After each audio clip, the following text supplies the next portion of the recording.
I used to work at a museum that was once a functional prison.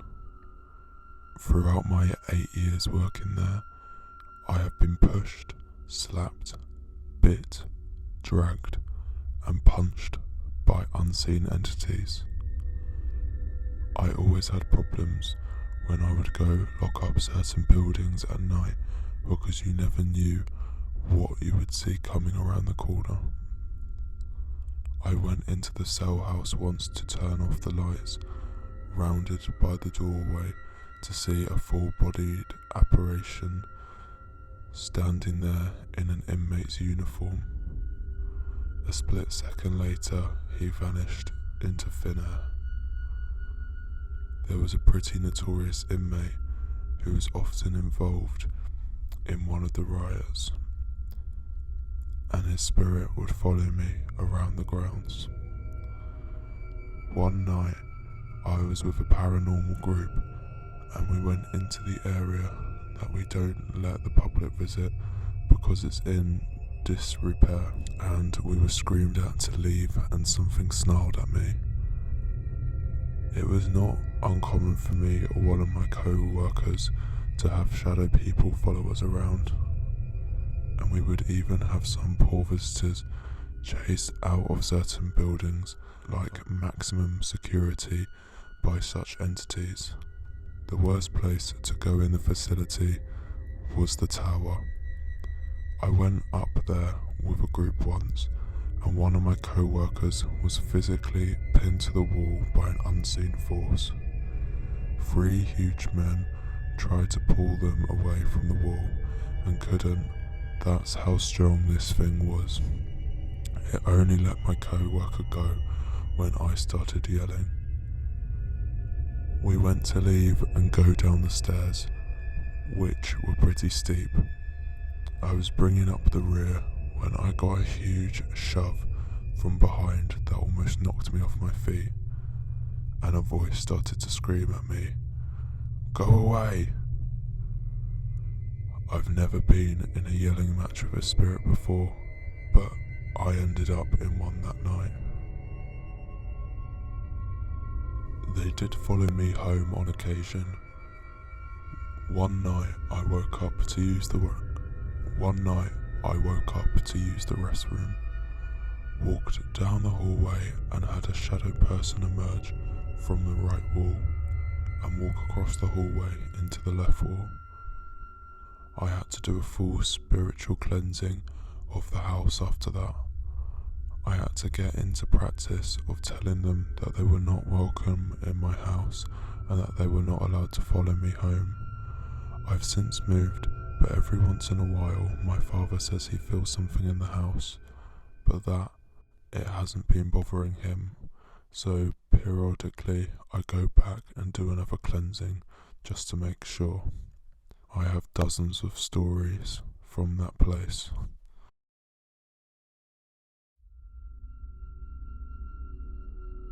This happened to me when I was 9, 2010. My friend in the neighbourhood found a Ouija board in his brother's stuff while he was away at college. He told me what it was and asked me if I wanted to play it with him. Trying to impress him, I agreed, and we went into his room and tried it out. Nothing happened and we were left disappointed. Later that week, he called me and told me he looked up how to use the board properly and wanted to give it another go. So we grabbed a bunch of scented candles and we placed them around the board and did the whole seance stuff.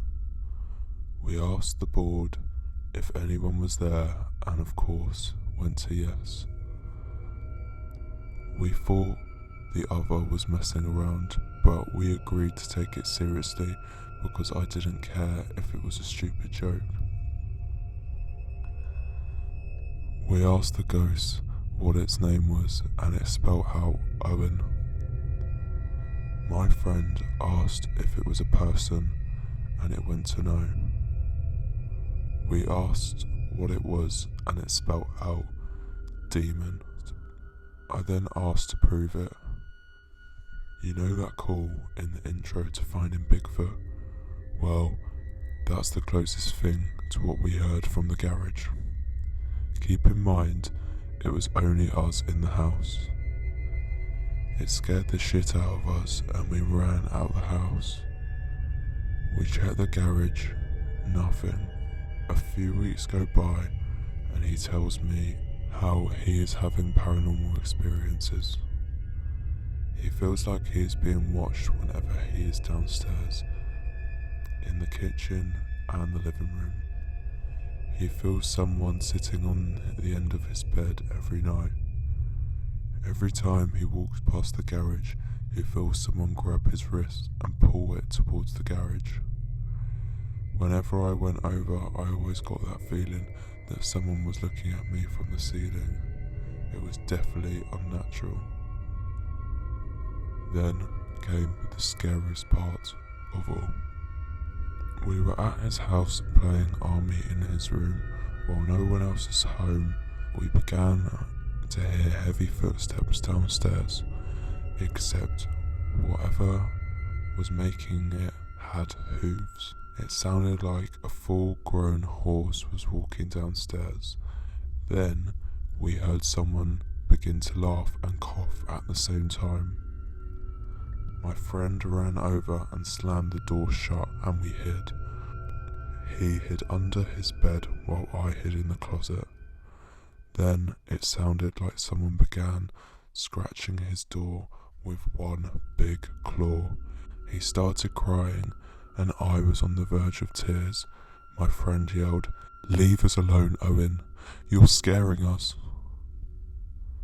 It began to stop and then we heard it run down the stairs. My friend got up and threw me out of the closet and grabbed the Ouija board that was in there with me. He ran down the stairs, ripped the screen door off his gas fireplace, threw the thing in there, put the screen back on and went to turn it on.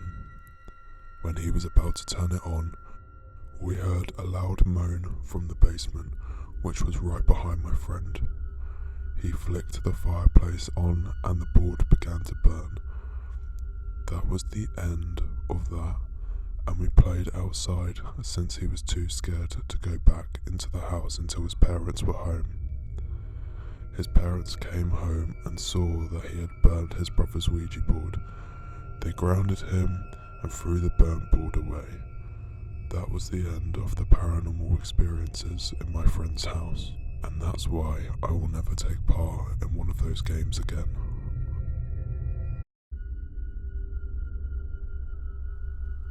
From the time I was about 12 to 17 years old, I lived in what I believe was a haunted house. I've never had experiences like I had in that house since moving out. A few specific memories come to mind.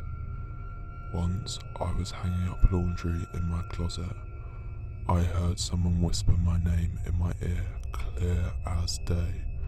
I'd never sprinted out of a room so fast.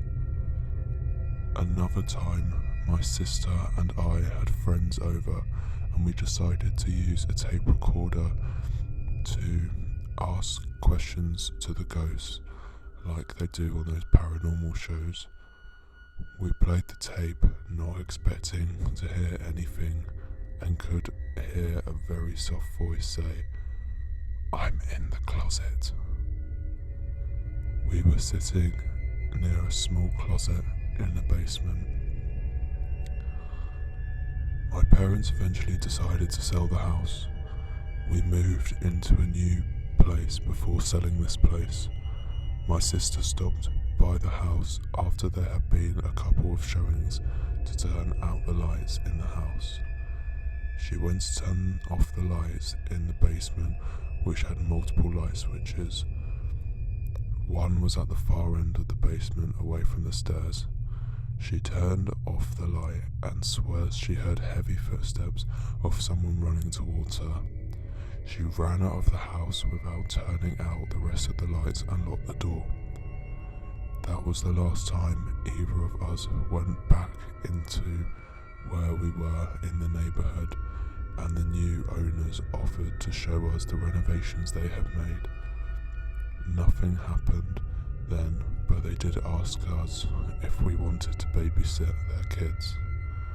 We politely declined.